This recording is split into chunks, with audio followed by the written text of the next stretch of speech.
Let's now shift our focus to Nepal, where nearly 2 decades after the royal family was gunned down in a massacre, calls to restore the monarchy are growing louder in Nepal. Thousands have rallied in Kathmandu, demanding the return of the king and restoration of Hinduism as Nepal's state religion. The public's frustration with political instability and rampant corruption has fueled the calls for monarchy. Well, here's what is happening in Nepal. Around 10,000 of supporters of Gyanendra Shah blocked the main entrance to Kathmandu's Tribhuvan International Airport as he arrived from a tour of Western Nepal. He arrived to chants of "We want the monarchy, come back king, save the country, long live our beloved king." The other passengers were forced to walk to and from the airport. Hundreds of riot police blocked the demonstrators from entering the airport, but there was no violence at all. You see, Gyanendra was forced to give up his rule in 2006 following massive street demonstrations. 2 years later, in 2008, the monarchy was officially abolished. Gyanendra left the royal palace to live as a commoner. Now, Nepalis have grown disillusioned with the republic. They have cited political instability, a struggling economy, and widespread corruption as the reason for their displeasure. Since the monarchy's abolition, Nepal has seen 13 different governments. This has fueled a sort of nostalgia for the monarchy, despite growing support for the former king. Gyanendra has not commented on the calls for the return of monarchy in Nepal. He became the king in 2002, that's after his brother and family were massacred in the palace. 2 decades ago, on a summer's night in Nepal in 2001, Crown Prince Dipendra Bir Bikram Shah ambushed a royal family gathering, opening fire and killing 9 people, including his father, the king.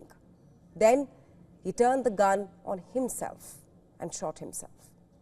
In a single night, Nepal's royal family was almost entirely wiped out. The killer lay in a hospital bed in a coma, having been proclaimed king the moment his father died.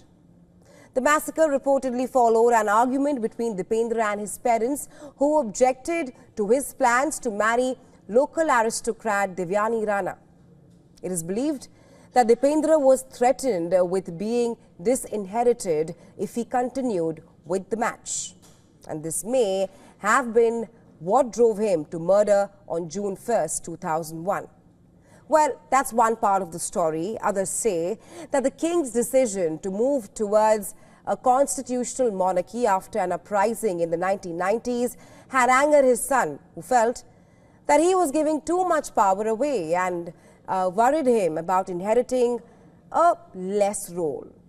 While we may never know what really drove him to this, Dipendra was not a ruler for long.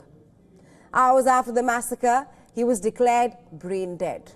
And then his uncle, Gyanendra, had become Nepal's 3rd king in 3 days. The royal massacre had shocked the tiny Himalayan nation. The grieving public took to the streets and riots followed for several days. What followed was a turbulent period in Nepal that culminated in the end of the country's monarchy. 7 years after the massacre, 2 decades later, there's fresh calls for the monarchy to be reinstated. The demonstrators who won the king back said that they were hoping for a change in the political system to stop the country from further worsening. They say, "We are here to give the king our full support," they said. Whatever drove the public to oust Gyanendra so many years ago is clearly no longer a problem in Nepal. Nepalis want the monarchy back, and despite growing support for the former king, Gyanendra is yet to make any comment. The question right now being, will monarchy be brought back in Nepal? Better yet, even if the king is reinstated, will he be able to fix the economy and weed out corruption?